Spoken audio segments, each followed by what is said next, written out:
Good evening, everyone. I'm Sanika Chavan, a student of SEINFTA from Vidyalankar Institute of Technology. Heartily welcomes you all to this event organized by Hobby Club Committee. I hope you all are safe in your homes. For today's event, we have one of such a dynamic personality whose journey to pursue his passion is inspiring for all of us. Apart from being an electronic engineer, he is a professional cricket analyst at Star Sports. He is our alumnus from 2005 batch from Electronics Department. He completed his post-graduation diploma in journalism and mass communication from Xavier Institute of Communications. He has worked as cricket correspondent at Zee Entertainment and Enterprises. He has been head of sports section at Time Internet Limited, producer at Star Sports as well. He has been analyst producer for India-England Test Series 2016, Asia Cup 2016, ICC Cricket World Cup 2015, and much more. I know you all are eagerly waiting for our guest, Mr. Sarang Bhalerao, sir. To make this session an interesting one, I am joined by my co-host, who is the captain of our current college cricket team, who is also leading one of the most cricket associations affiliated clubs, who is in around the art and music poetry, who is more into who is more known for in college for his extracurricular along with the academics, Chinmay Gunichastri. I'm sure you all are eager to see this conversation unfold. I would now like to hand over to my multi-talented co-host. Over to you, Chinmay. Thank you so much. Hello, sir. Good evening. Hi, Uh, hi, Chinmay. am I audible enough? Yeah, good. I think let's get started right away because everybody is extremely eager and excited for the event. Firstly, I'm very grateful to be getting this opportunity to be having this candid chat with you. Mhm. And we all are in a country like India. We are all cricket fans, and to be interacting with such a senior one is a matter of great pride for me. Sir, getting straight away to the questions. The first question I want to ask you, uh, a little bit of background of yours about how all of this journey started. From being an engineer to a cricket producer. How did this turn out? When I was, thank you first of all for giving me this opportunity. So I did my engineering from Vidyalankar, and back then wanted to get absorbed in some company, and luckily Infosys had come in 2008, and I got a job. So like any other IT engineer, my life was progressing in that particular way, getting a job in Infosys. But there was a realization that I had to do something more. And I wasn't really enjoying my responsibility at Infosys because cricket was it was too hard to ignore. And the turning point of my life came when there was one cricket quiz at Infosys, and I remember I had cracked almost every question over there. And there I realized that maybe I could do something about this as a career. And I just took a call. I had given myself 1 year to just get into the groove. I did diploma in mass communication journalism, and that's how it started. It wasn't really planned. I had just started as you have a hobby club, so I just decided to pursue my hobby and tried to take it a little too far. And lo and behold, I'm here right now, and I'm really grateful to my family and my friends to support for supporting me. This journey wouldn't have been possible without their encouragement and support. Absolutely, sir. So, exactly talking about that family quotient, Mhm. how important do you think it is, when you're switching paths, right? I mean, because they are quite contrast. One is an IT related field, and the other one is a sports related. So, how Yeah. how important it is? The quicker you get out of IT, it's easier. The more years you spend in the industry, it's very difficult for you to get out and start something afresh. For me, it was around 2.5 years. So I wasn't really that experienced, and I still had time on my side. I was around 24 when I decided to quit my job at Infosys. So I was relatively young. And the one good thing about journalism is, or this field of mass communication and media, is that if you're good, you get the opportunities. There is nothing like, it's not like you have to do something if you're below 25 or below 21. Age is not a criteria. So I just, look, I just decided to give it a shot. My family was not totally supporting me for it, understandably, because to give up something as big as Infosys, because remember when I started working at Infosys, there was a recession also. This 2009 recession. So Infosys had really supported me. It was a good career, and it was a little difficult. I mean, I would be honest with you, they were not really for it, but eventually they supported, and eventually I started doing well. I was happy, I was enjoying. So they were like, okay, ye bachcha khush hai, theek hai. So, is it an important question? Uh, while getting into it. Absolutely, absolutely. I mean, look, there are parents, there are a lot of parents who do not support kids who want to try something on their own. And it's you have to be convinced, and it's very difficult to convince your parents that, oh, I'm giving up Infosys and something better is coming up. Because honestly, I had no answers. I just had passion. And you know it's very important in the sense that parents have to support you, because something goes wrong. uh, True. the fallback option is parents or your savings. So this is very important question. If you do not have the support, you won't take a chance. True, true. Yes, sir. So, as we speak of hobbies and hobbies, especially in sports, so as you said that you were always a cricket fanatic and you were always into the sport, what kind of advice that you would want to give for somebody who's balancing their extracurricular and academics, and specifically for somebody like us who are truly into sports because it takes all of the day on the field. So, what advice do you have for the balancing act of it? Yeah, it's very important to understand your responsibilities as a student. And hobby also needs to be given some time. I understand, sometimes you do not want to study and just play. I mean, I agree that that is a temptation, but if you have the balance, right amount of balance, sport teaches you so many things. It teaches you leadership. It teaches you team building exercises.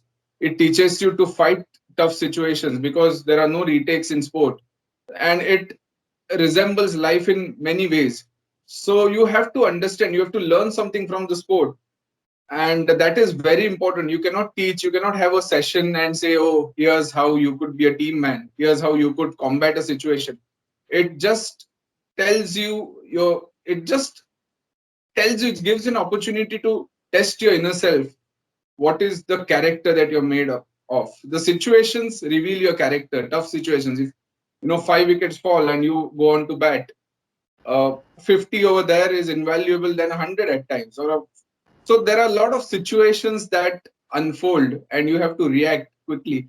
So in that sense, sport is very important in individual's life. Apart from the health benefits that you get, it also is good for your, you know your mind. Your mind is refreshed when you play outdoor sport.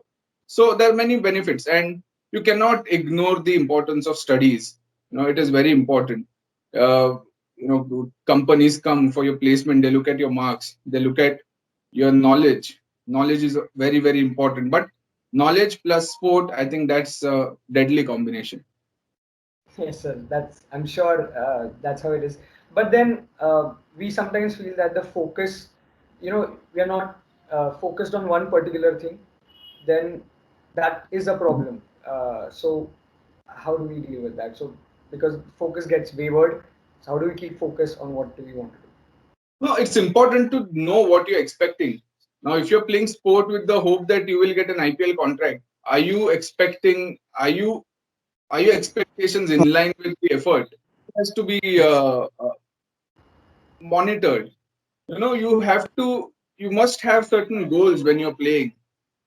Is it a professional deal that you want to crack? Is it something that you want to feel better about after playing? Is it cricket gives you immense joy? I can tell you, even if you win or lose, the matches that you play, I mean, it's a different experience altogether. So so all of that, I think, is very important, but you have to remember that you're a student first.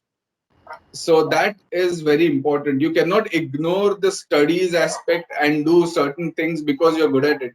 You have to respect studies as well. Sure, sir. Thank you, sir. So about that, yeah, it makes things clearer. So you also, we know that you also write, and you have blogs and etc. So so what according to you is a key element, while writing a post regarding the game or regarding anything for that matter, and how do you go about doing that during the job? Well, writing involves a lot of preparation. I mean, if you're writing on sport, for example, or cricket to be quite specific, people have watched the game. People know a lot of things about it. What is it that you're adding to something which they already know? So there are a lot of challenges that, in that sense. Is it some interesting anecdote that you're beginning your article with? How are you capturing the attention of your audience in the first few lines? That is very important, and it is the aspect where you have to work very hard. And a lot of senior writers also explore this facet for many, many years. This is something which is unique. And I believe that you have to, if you have to write 300 words, you have to read 3,000 words. So it is actually non-negotiable if you want to be the best in your business. Yes, sir. Yeah, but uh, keeping in terms, because we watch the game, right? So keeping in terms with watching the game and then writing about it, how do you think are the different impacts onto an audience or onto somebody who is into the game? So there are various mediums, Chinmay. There is broadcast, which shows the match. So you have video clips. So clips, when they say pictures worth 1,000 words. So what are the visuals that you put on air? Uh, there is if you're writing about something, what is the analysis that you're presenting? Because you have a lot of time in hand. If you have short period, if you have to write a report after the match, so there are various uh, different ways of producing the analysis of a match. Is it a writing? Is it a written piece about the match that has unfolded? So, what is it that you are offering extra? So that's the quest. You have to give something more than what people already know, and often you're surprised by the amount of things that people already know. So, for example, you have experts on the show. What is it that you are asking the experts to get a nice analysis out of piece out of them? So these are very important things. I mean, it's, that some team has won the match, some team has lost the match, someone has scored 100, someone has taken 5 wicket. All that's fantastic, but can you dig a little deeper into it? Can you just decode certain things for the audience? Can you find a trend within a match? So those are the things which I think are a great value addition whenever you're offering something to the audience. I think that is probably the truth of life. Everything that we add value to is accepted. So, sir, now getting into the current situation, the obviously the COVID and the Corona situation. How do you think that the restrictions that have been put, across the players and the team, so are they really not conducive to playing cricket, uh, whether it is international or domestic? And how do you think has it changed the game? For No, it's difficult. The bubble life is difficult for players. These changes and challenges in front of us are unprecedented. But as they say, the game must go on. There are a lot of challenges, but at the same time, there are a lot of opportunities as well. Uh, so, for example, I was just hearing from one of the players that because of the pandemic, the team bonding has improved. Now they are staying as a family, which wasn't the case. Like players used to just report, go play somewhere else, again come back. So there is something, there is a silver lining to every situation. I understand this pandemic situation is very difficult. Globally, it's one of the most dangerous situations that has unfolded. So I understand the challenges in hosting international games, but this is something which also presents an opportunity. And uh, I feel that the way IPL was conducted in 2020, it's a great case study. I mean, it was conducted well, smoothly. All the matches were very competitive. So I think I'm quite optimistic. Like you have to adapt to the situation, and that's what is being done in international cricket. True, true, sir. It was a lovely, it was a breather for all the fans also, because so much of months without cricket, it was very difficult. But Mhm. sir, I want to ask you, how does, how do the bio bubbles and how does this situation take a toll on the player's mind? And how difficult, as you said, that it was a case study, how Mm. difficult is it to be bringing about this whole tournament or the teams coming together, along with their families, etc. Yeah, it's very difficult. The bio bubble means you have to quarantine yourself for first few days. You are confined to your rooms, and it's something which not a lot of people have faced in their life, to be confined in the hotel room. And I understand there could be mental health issues. You know, so all this is very tough. But a good thing is now there are a lot of people. I mean, it includes the people who are working also for the tournament, the production crew, everyone. It's a team effort. So at the end of the day, you have to understand that this will end someday. It's very difficult, and we have to be empathetic towards one another. So that empathy is something which goes a long way. Yes, sir, absolutely. Sir, but as you said about, as you were speaking of opportunities in the a few minutes back, and now that we are talking about this situation, so BCCI just suspended all the age categorical tournaments for this year. So how do you think will this affect the careers of all the youngsters who are trying to come up and establish their game and mark in the cricket? They are going to conduct it after the exams. So it's just that the calendar has been shifted. Now, Okay. because of the pandemic, see, you have to understand, if there are 20, 30 teams participating, and with the current ongoing situation, the traveling is involved. Teams have to be hosted in one particular city or three, four centers. So all this is a little difficult to manage with studies. So what they've done is they will conduct the exams will be answered by them, and then post the examination, the season is going to begin. So it's just the shifting of the season that has happened. They have not really banned the tournaments. The tournament is going to be held. Yes, sir. But even in this scenario, there was almost 1 year of those who have lost. For example, an under 23 category player who Mhm. wishes to be, who's a probable prospect in the team for that year, and he's lost 1 year. So, how do you think that uh, would have affected onto the player, and what should he be doing? I think what used to happen earlier was that there was under 16, under 17 category. Sometimes they used to push 1 year. So I don't know if they can do that right now. It could easily be under 24 or 25 for the people who have lost 1 year. So that could be, I don't know what is happening with the BCCI on this front, but they could easily do that and have back-to-back tournaments. You could have back-to-back World Cups once the normalcy is restored. So that could be one of the options. That would be a great. That would be a big relief for all the players coming up. Also, so is there a way that we can keep cricket uh, going for that matter? As you said, the game must go on. So, despite this evolving pandemic situation that we are in the second wave and etc., Mhm. do you think we can keep the game actually going with all of its core aspects? Yeah, look, matches are conducted. They're conducted well. You're seeing high scoring games. So once people return to the field, I think the intensity and you see the action packed game that you're used to seeing. It's just the factors outside the ground which are very different, with no spectators and few centers. So all this is something new, but once the players step in and play for their countries or for their teams, the intensity is just the same. You just don't see the intensity being dropped. That's always there.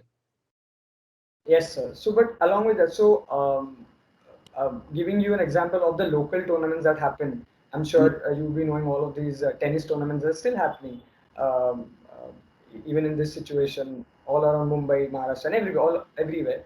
So, what would you advise? As you've seen all of the team management and bubbles, what precautions can they take to keep the tournament as safe as possible? Because social distancing is a problem, especially in the local areas. So, how do you think can The they bubble keep going? protocol has to be followed. That's it. The bubble protocol has to be followed. Regular testing has to be done, and it's everybody's responsibility.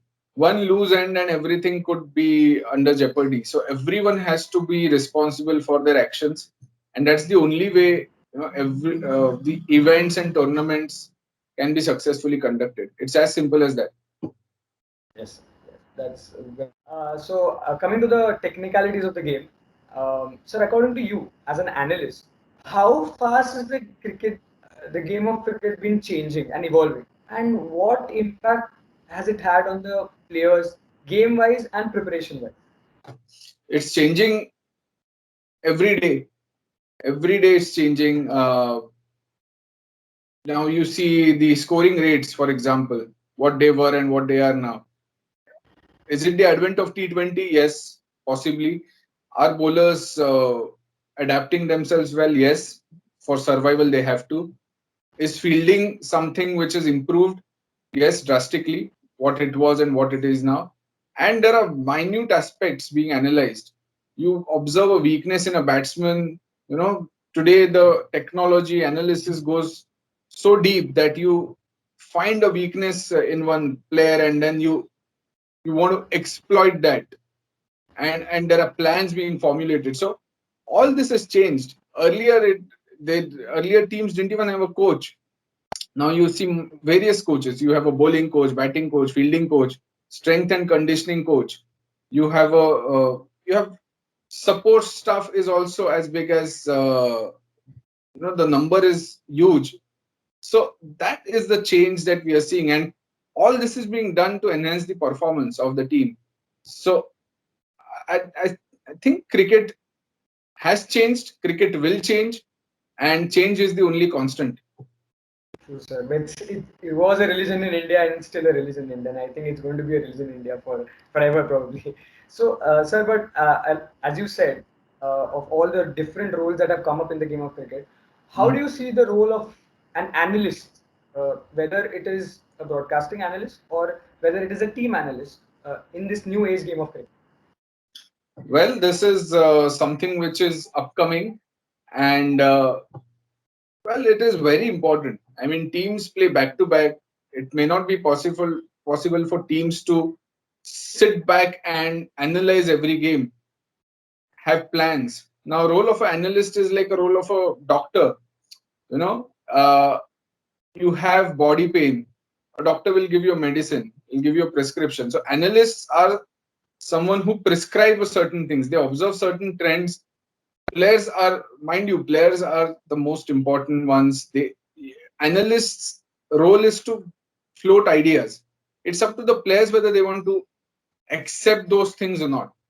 And a good analyst will always give valuable inputs. So that's the role. Analyst is not a coach, analyst is not a captain, analyst is not a player. But as you see, there are business analysts in IT industry. So those analysts observe certain patterns, give their inputs. They may find something which the others may not find. So that's the role. And you know they may they may not change the fortune of a team by 100%, but even if they do it by 10-15%, it's still a good job that they're doing. Yes. So, but it's still, I mean, so is it why there has been a lot of chopping and adding in the Indian team or any team for that matter? Because and is it a potential problem in terms of team balance or coaching? Because there's so much of analysis on almost every ball. Uh, so See, that, how that does that that is the improvement. I mean, I don't see analysis as a clutter. It's just something which is again adding value. You won't analyze every ball, but are you analyzing some pattern? If you yeah, see Andre Russell coming into bat, why do you see a fast bowler bowling a bouncer? Because that's something that weakness has been observed. You see someone on Morgan, if he comes on to bat, you always have an off spinner, or Glenn Maxwell leg spinner. So those are the trends that have been observed, where the chances of a batsman potentially getting out in first 10 balls is more when certain matchups are analyzed. And with regards to Indian team, well, Indian team is blessed to have a lot of bench strength. These players have played a lot of cricket. So, people are surprised. Oh, Krunal Pandya coming and scoring a 50, Ishan Kishan, Surya Kumar Yadav, whoever, Shubman Gill, Prithvi Shaw, all of them have played a lot of cricket. So they are actually ready to play international cricket. So that is why you see a lot of these people are coming in the teams, performing well, and it's a good headache to have lot of people. It's better to have say 20 options to pick from than 12 people and you don't even know who's going to play when. So I think that's a good headache to have. Uh, I can safely say that this Indian team is going to dominate world cricket very soon, and you shouldn't be surprised if that happens. yes, sir. That's probably the best news for all of Indians of the Indians. So you attribute that to IPL? You think it's the IPL effect? IPL is one of the factors. Let's not forget the India A tours as well.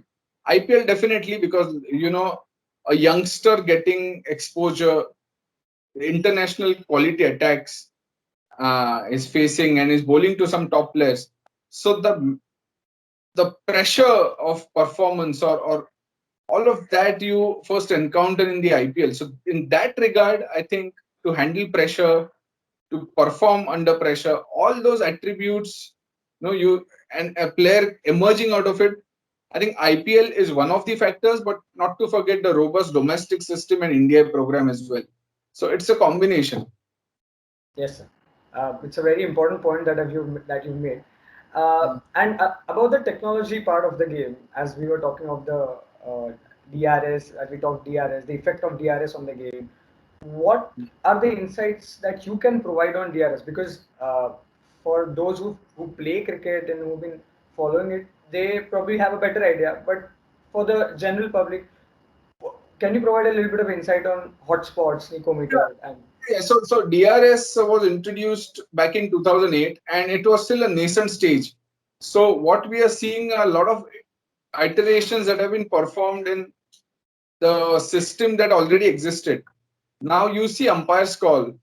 Now umpires call, a lot of people don't want umpires call, for example. But that was going to be my next question. yeah, it's just an extrapolation of a system. Once the ball hits, Hawkeye is not 100%. You have to bear in mind the extrapolation can never be 100%. So there is that room for umpiring acumen or umpires' inputs in the decisions. So I think that there's always going to be that debate.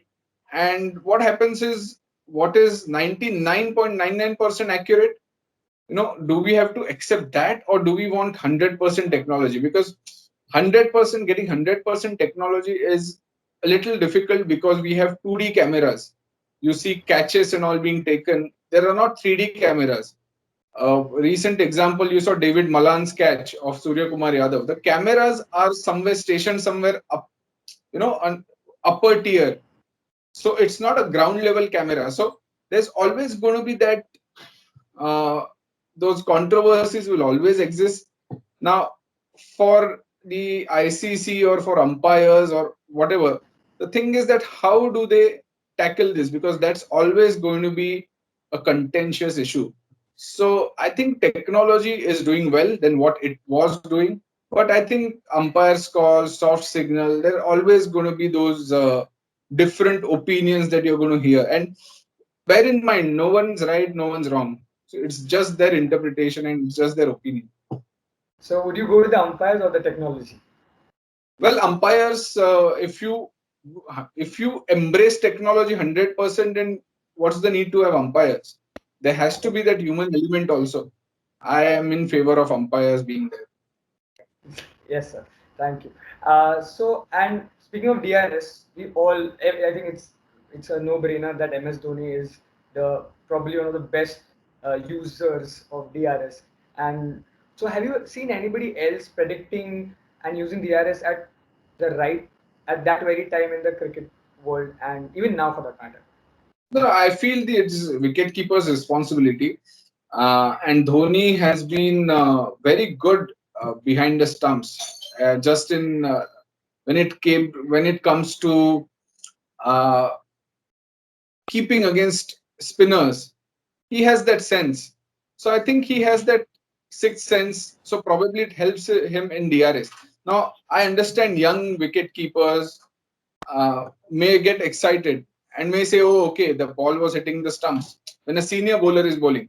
So I think DRS requires that it's wicket keepers interpretation is very important when it comes to uh, DRS. And Dhoni, since he was a little ahead of the game, always did well when it came to DRS decisions. So, yes, sir. So, what I want to ask with that is, was that MS the captain or MS the wicketkeeper who took the right decision in terms of DRS? Well, even when he wasn't the captain, he was very good. When Kohli was the captain, it's just that wicket keepers have the better view than the bowlers or even some fielders. That's the only reason why someone like MS Dhoni was very, very successful. And most of the keepers are the ones who help in the right decision making. So MS kept wickets for India for a long time, and generally he has great cricketing acumen. So that's why he managed to take right decisions. Yes, absolutely. So he's a legend and he continued to be so. So now that we spoke of that we're speaking of passion into profession, and now that we're speaking of Dhoni, how do you think uh, is luck important? In all of the journey, does luck play a big role? Because probably at some level we are not the ones connecting the dots. I mean, probably. So, Mhm. how do you think does luck play a role in Well, any let field for that me matter? tell you, people who think about luck are not successful. Luck is just something which complements hard work. If you're going to get lucky, somewhere you're going to get caught. You should have skills.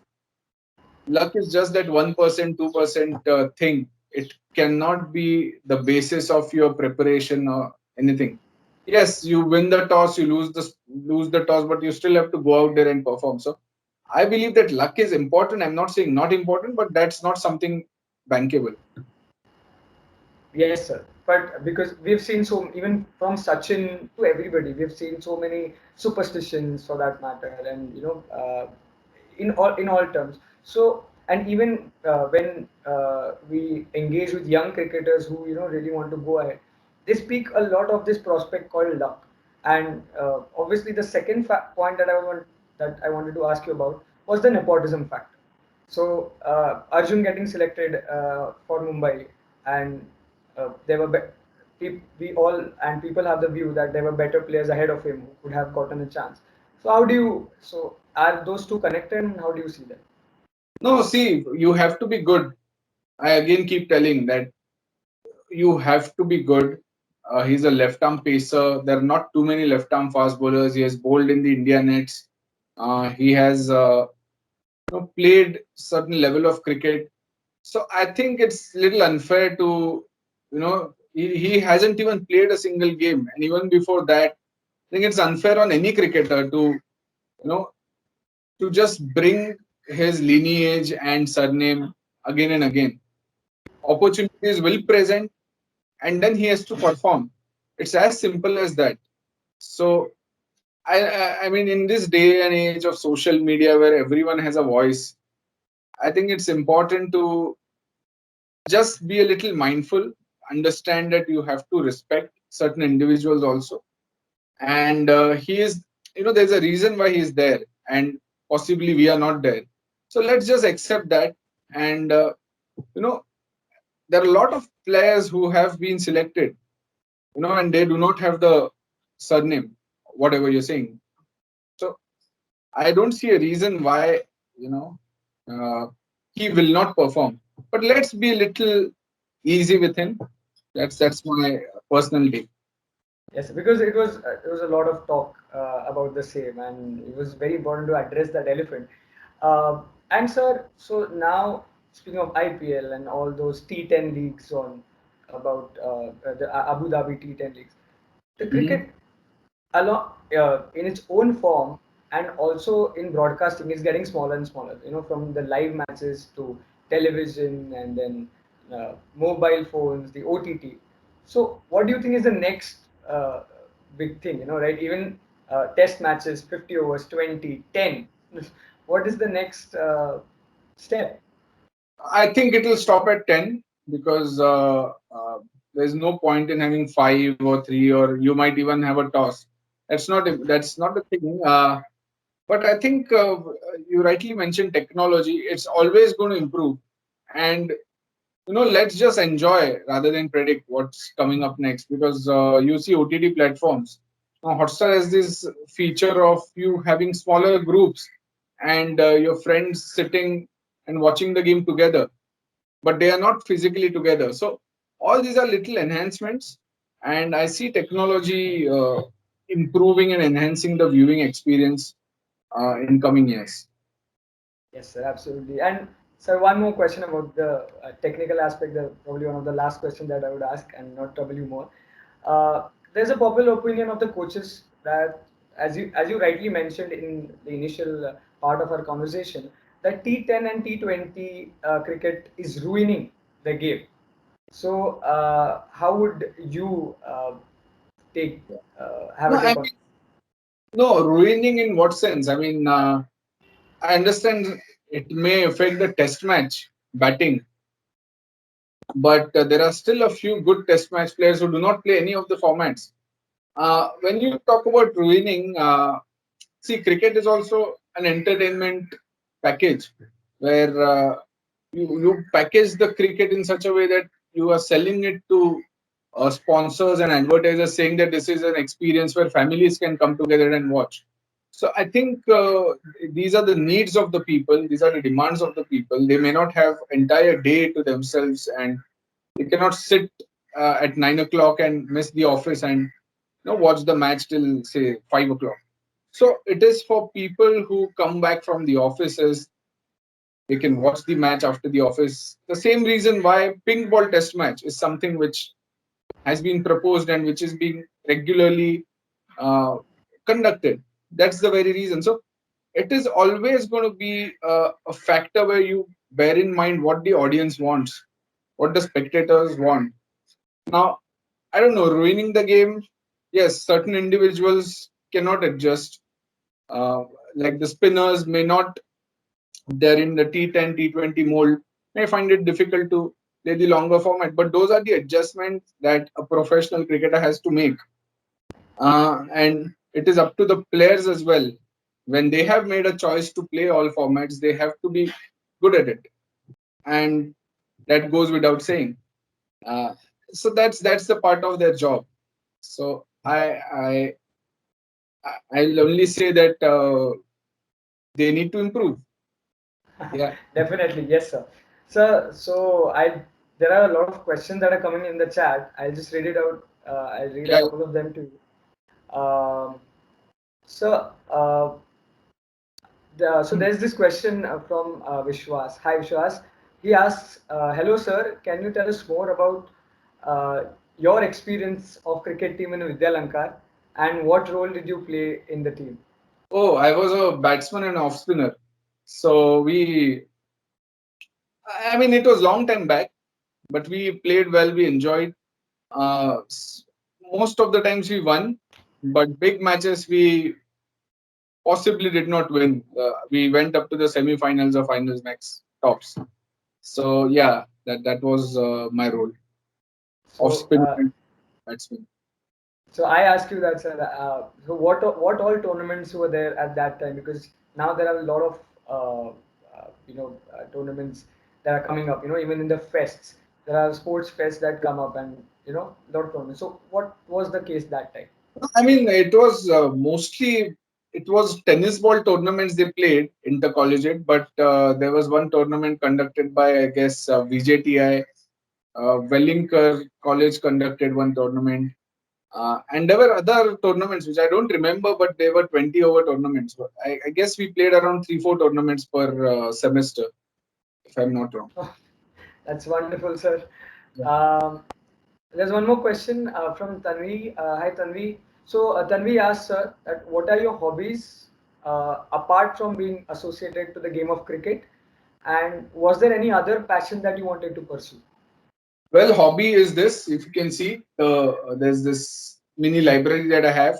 So I read quite a bit. I play a bit of chess. I analyze some old games. So that's a hobby. Now I don't really watch Netflix and OTT content. I like to listen to some music. So that's a little bit old school, but I prefer that to say one series which I don't really binge watch anything. Yes, sir, absolutely. Even we have seen, I mean, I've seen a recent photo of Ajinkya Rahane, meditating before going on to the bat. So, everybody should have Mhm. that relaxation Yeah. with it. So, one more question, if that's Yeah. okay with you. Yeah. Uh, so, Chaitanya asks, when it comes to the selection in the Indian team, Yeah. emphasis is given on fitness, like passing the yo-yo tests, etc.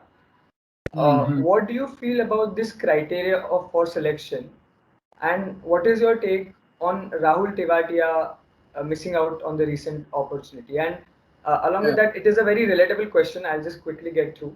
Aditya is also asking, is it possible to bring analysts to more grassroots level?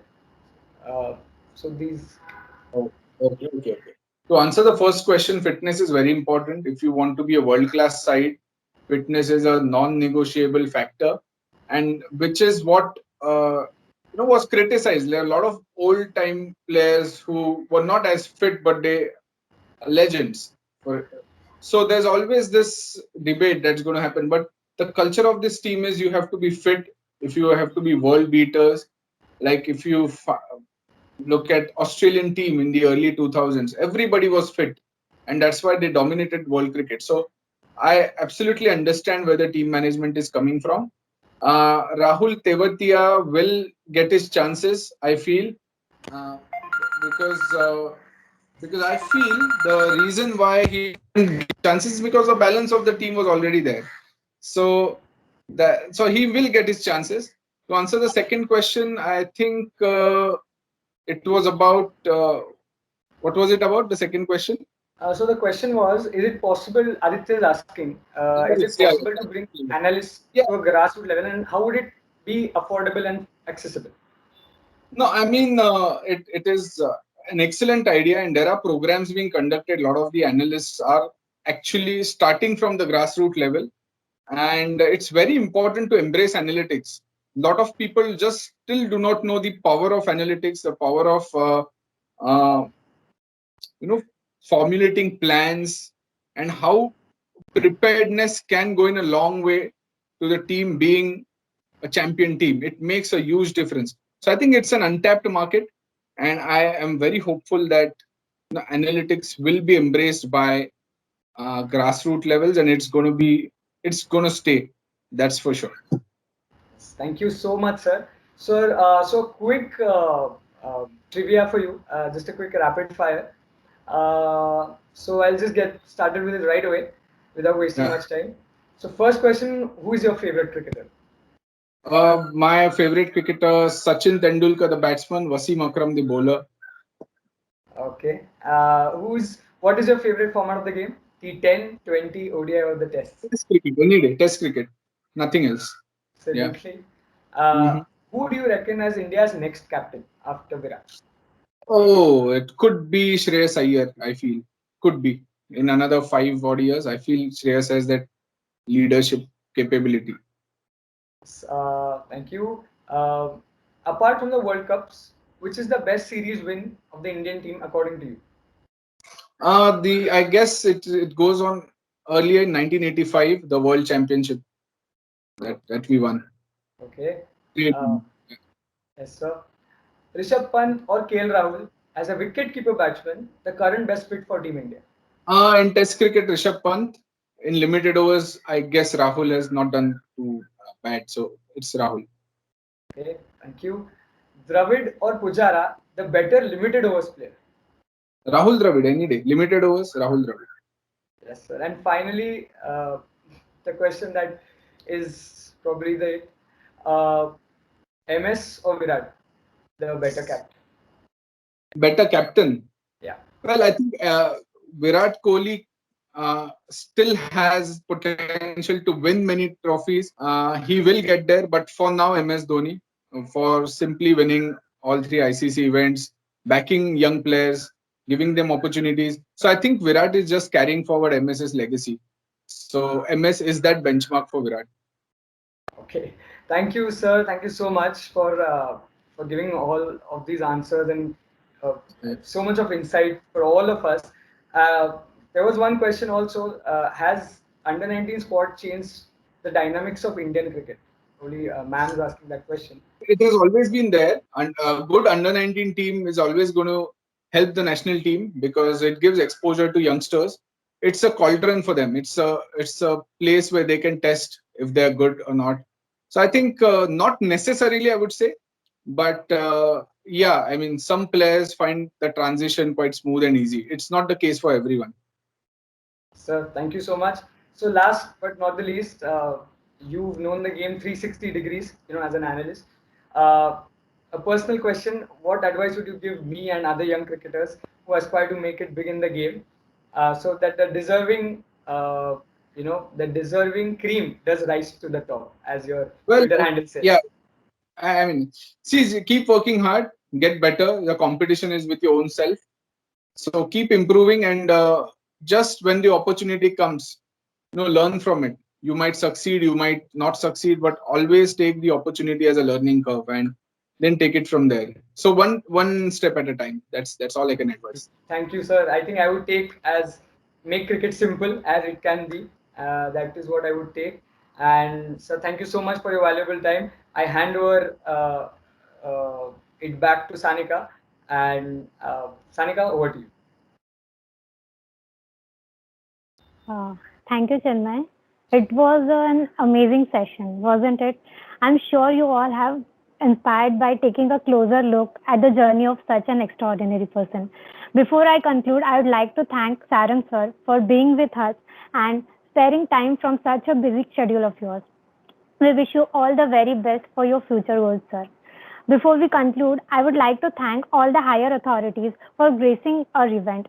I would also like to thank Hobby Club committees, conveyors for giving us the golden opportunity to host this knowledgeable event. Finally, I would like to thank all the enthusiastic audience for joining us. I am now concluding this event with a quote: all our dreams can come true if we have the courage to pursue them. Thank you. Stay healthy. Stay safe. Thank you so much, sir. Thank you. Thank you very much.